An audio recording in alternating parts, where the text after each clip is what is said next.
Saudara-saudari yang dikasihi Tuhan, salam sukacita, berkah dalam.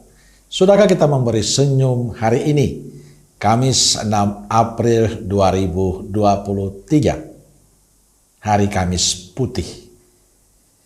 Kita awali permenungan kita hari ini dengan tanda kemenangan Kristus. Dalam nama Bapa dan Putra dan Roh Kudus. Amin. Permenungan kita diambil dari Injil Yohanes bab 13 ayat 1 sampai 15. Ada pesan penting yang disampaikan Yesus dalam Injil hari ini pada bagian terakhir. Sebab aku telah memberikan suatu teladan kepada kamu, supaya kamu juga berbuat sama seperti yang telah kuperbuat kepadamu. Ini pesan Yesus kepada para murid setelah ia melakukan sesuatu. Dan ia berpesan kepada para murid untuk melakukan itu dalam pelayanan mereka. Tentu apa yang dilakukan Yesus itu didasari oleh semangat cinta. Dan cinta itulah menjadi dasar dalam pelayanan Yesus. Dan bagi saya pada saat Yesus melakukan itu, ia mengorbankan segala-galanya untuk keselamatan kita. Pelayanan itu membutuhkan pelepasan, melepaskan sesuatu yang melekat dalam diri kita. Misalnya soal harga diri kita, penyangkalan diri, keluar dari diri sendiri, melawan arus dan cenderung sombong dan angkuh serta egois. Injil mengatakan Yesus melepas jubah kebesarannya, simbol guru dan raja, dan mengambil sehelai kain lenan, simbol pelayanan dan hamba. Dalam Filipi bab 2 ayat 6 sampai 8 dikatakan, yang walaupun dalam rupa Allah tidak menganggap kesetaraan itu sebagai milik yang harus dipertahankan, melainkan mengosongkan diri dan mengambil rupa seorang hamba dan menjadi sama dengan manusia.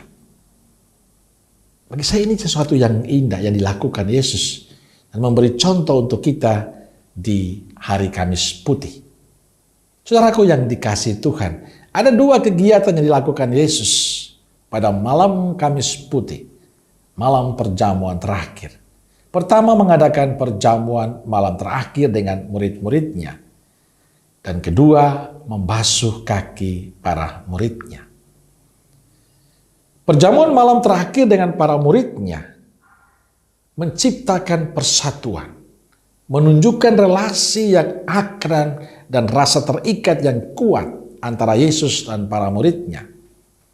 Dalam perjamuan terakhir ini, Yesus memecahkan roti, mengambil air anggur, lalu membagikan kepada murid-muridnya. Ini suatu tanda atau simbol dari perayaan Ekaristi yang hingga saat ini kita rayakan. Roti yang dibagi lebih dahulu harus dipecahkan. Anggur yang diedarkan lebih dahulu harus diperas. Roti dan anggur lambang tubuh dan darah Kristus yang sebelum menjadi makanan minuman, sebelum memberi hidup harus dipecahkan, harus ditumpahkan. Roti dan anggur lambang Kristus yang sebelum memberi hidup baru, sebelum bangkit harus terlebih dahulu menderita sengsara dan wafat di salib. Maka perjamuan malam terakhir adalah lambang kurban Kristus yang mempersatukan kita. Dan kita yang setiap kali menyambutnya harus menata persatuan di antara kita. Karena itu Ekaristi harus berbuah dalam kehidupan kita, dalam komunitas, dalam masyarakat kita. Maka kalau kita merayakan Ekaristi tidak sekedar saya ke gereja dan ikut merayakan Ekaristi, lalu tidak bermakna, bukan. Kita harus mewujudkan pengorbanan Yesus yang kita terima itu, dan kita wujudkan itu dalam kehidupan kita dengan cara hidup kita yang baik. Sesudah perjamuan, Yesus menanggalkan jubahnya lalu mencuci kaki para rasulnya. Akan tetapi dalam Injil yang kita dengar, Petrus berlagak bersih dan tidak mau dibersihkan oleh Yesus. Petrus dikuasai semangat kesombongan dan sok suci, merasa diri bersih dan tidak mau dikuduskan oleh Yesus. Mencuci kaki seharusnya tugas seorang hamba untuk tuannya. Bahwa Yesus mencuci kaki para rasulnya adalah tanda cinta, tetapi terutama menunjukkan betapa Yesus Tuhan merendahkan dirinya, mengambil rupa seorang hamba untuk melayani murid-muridnya. Dengan tindakan ini Yesus membalikkan semua gambaran palsu tentang ketingkatan dan nilai dalam hidup masyarakat.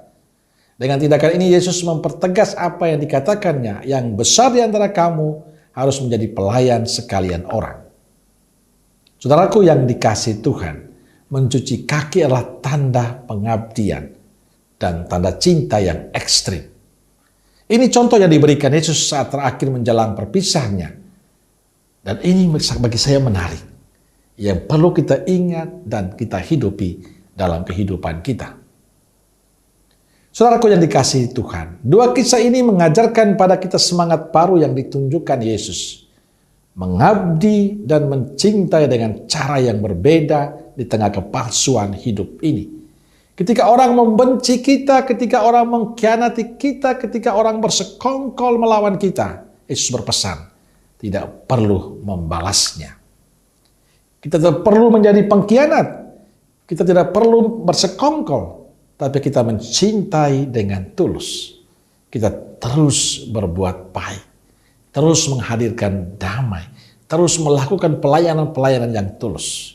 Agak aneh, tapi ini yang harus kita perjuangkan, kita lakukan sebagai murid-murid Yesus. Saudaraku yang dikasihi Tuhan, kekhasan kita sebagai murid Kristus adalah bahwa kita harus bisa mencinta di tengah situasi yang bertentangan dengan kebiasaan. Dikala kita mau melayani di tengah orang yang ingin dilayani, di tengah kekerasan kita hadir dengan kelemah lembutan. Dalam situasi ini bisa menjadi berkat bagi sesama. Seperti Kristus yang menjadi berkat bagi dunia, menjadi pokok keselamatan dunia yang mempertaruhkan dirinya. Yesus berkata, sebab aku telah memberikan suatu tanda, teladan kepada kamu, supaya kamu juga berbuat sama seperti yang telah kuperbuat kepadamu.